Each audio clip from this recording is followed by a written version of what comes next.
All right, let's jump right into this explainer. Today, we're tackling a massive headache that pretty much every growing company runs into.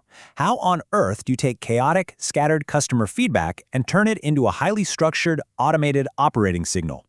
We're going to break down the actual mechanics of building a system that really works. We'll look at best practices and the technical architecture, including some great insights from Captcha AI on how to handle the very real technical hurdles of scraping data at scale. To really get why this matters, picture this. It's a super common scenario. A product team walks into the office, grabs their coffee, and boom, they see a sudden massive drop in customer sentiment. Support is saying, hey, tickets are spiking. Marketing is noticing a bunch of negative comments rolling in. Customer success, they're hearing complaints from people who are up for renewal. And suddenly, leadership is panicking, asking if this is just an isolated glitch or the start of a massive downward trend. Naturally, the scrambling begins. One person starts frantically checking one review platform by hand. Somebody else jumps onto another platform. A teammate chimes in, like, wait, didn't we get an alert about this last week? But of course, nobody actually knows if anyone looked at it. The company dashboard is just showing this wildly fluctuating sentiment number, and honestly, everyone's just flying blind. They don't know if the sources are fresh, if duplicate reviews got filtered out, or if this negative spike is even real. And right there, that is the fundamental problem with how most teams handle review monitoring today. But today, we're going to fix that chaos. We're walking through a 5-part playbook to build a system you can actually trust. We'll cover 1. The noise problem. 2. Designing an operating signal. 3. An 8-step checklist. 4. System architecture. And finally, 5. Common mistakes and FAQs. Let's get into it. Part 1. The noise problem. To fix this whole mess, we first have to rethink the actual core problem with review monitoring. It requires a complete mindset shift. Look, the value absolutely does not come from just hoarding more reviews. If your system is just gobbling up data without any real structure, you're just creating noisy, stale, and completely unowned alerts. A reliable operating signal, though, that does the exact opposite. It triggers the right people at the exact right time when customer perception actually shifts. It completely eliminates that dangerous false confidence. Which brings us perfectly to part 2, designing an operating signal. We literally have to design the data foundation that makes our signal trustworthy. If the foundation is weak, the alerts are going to be totally useless. To do this right, we need to look at the review schema. You have to store enough context to actually review the signal later. It's not just about a score.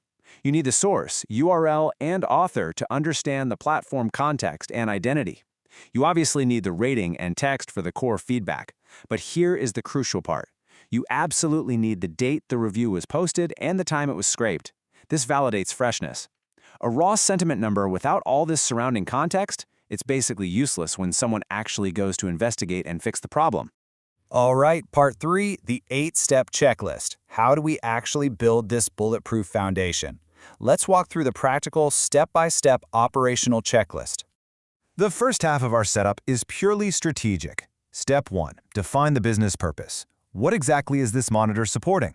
Reputation management? CX? Support escalation? Without a crystal clear purpose, your alerts won't lead to any action. Step 2. Choose your platforms. Not every site matters equally, right? Prioritize the sources that actually impact your conversions. Step 3 is defining that review schema we just talked about. And Step 4, use sentiment carefully. And expanding on Step 4 for a second, simple keyword-based sentiment is deeply flawed.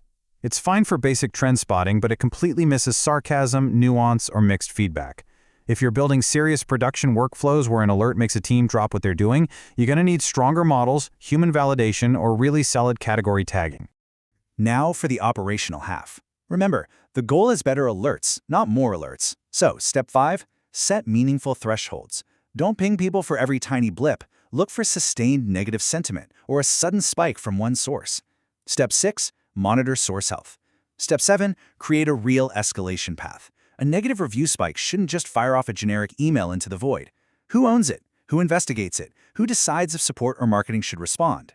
And Step 8, review your permissions and governance to make absolutely sure you're playing by the rules legally and structurally.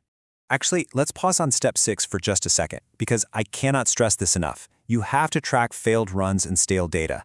If your monitor stops collecting, maybe your scraper fails or hits a block, you need to know instantly. Why?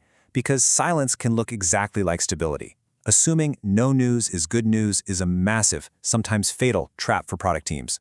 And preventing those silent failures leads us right into part 4, system architecture. We need a seriously robust setup running behind the scenes to enforce all these rules. This setup, which takes a lot of inspiration from Captcha II's technical guides, shows exactly what you need. You've got a main runner pulling the strings. It triggers a review scraper using URL templates and CSS selectors to pull the data. But here's the kicker. It integrates a Captcha solver. Review sites will try to block automated scraping, and if you can't bypass those blocks, your data feed is dead in the water. From there, everything flows cleanly into your sentiment analyzer and finally, your alert system. Now, even with the best architecture in the world, teams still mess up. So let's wrap things up with part 5, mistakes and FAQs. Here are the big landmines to avoid. First, treating sentiment scores as absolute gospel truth. Don't do it. Second, alerting on every tiny fluctuation. That's how you get alert fatigue. Third, ignoring data freshness. Fourth, accidentally scraping duplicate reviews and totally skewing your averages.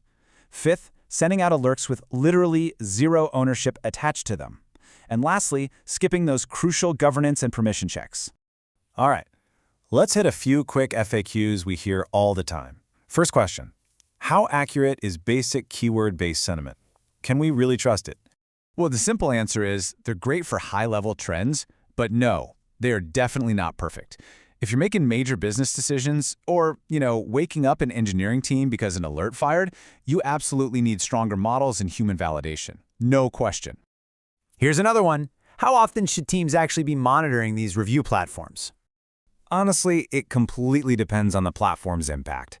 High-impact marketplaces? Yeah, you probably need rapid, frequent checks. But for your standard, slower-moving directories, running your scrapers every 4 to 12 hours is usually more than enough. Plus, dialing it back a bit saves a ton of money on Captcha solving costs. And the final question. Out of everything we've talked about today, the bots, the scraping, the architecture, what is the single most important metric for success? It's alert accuracy, period. Because a review monitoring system is only useful if your team actually trusts the alerts and knows exactly who should respond when customer sentiment changes. If your system is noisy, stale, or inaccurate, it doesn't matter how fast your scrapers are, the whole workflow fails. Creating false confidence is so much worse than having no system at all.